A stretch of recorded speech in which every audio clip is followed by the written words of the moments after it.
Hello everyone, welcome to Caster Squad. So today in this video I will show you how to fix Windows search issue by indexing. So before I start my video, please subscribe my YouTube channel and press the bell icon button. So let's start the video. Here you can see I search in my Windows search bar, but it's not working. So for fixing this issue, let's go to settings and here click on search. On left side, click on searching Windows. Scroll down and here click on advanced search indexer settings. So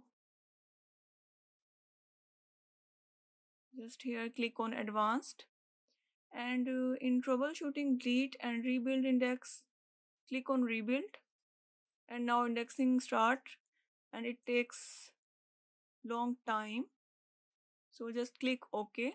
So guys, indexing take very long time, so have patience, and if you use any other things during indexing, then indexing will be paused.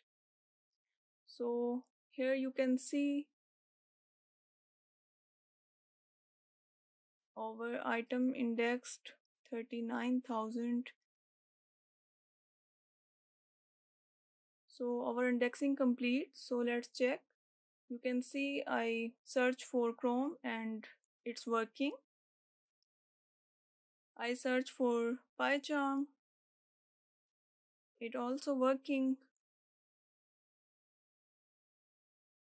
So PowerPoint. Hope you like my video. Please subscribe my YouTube channel and press the bell icon button. See you in another interesting and informative video. Take care. Bye bye.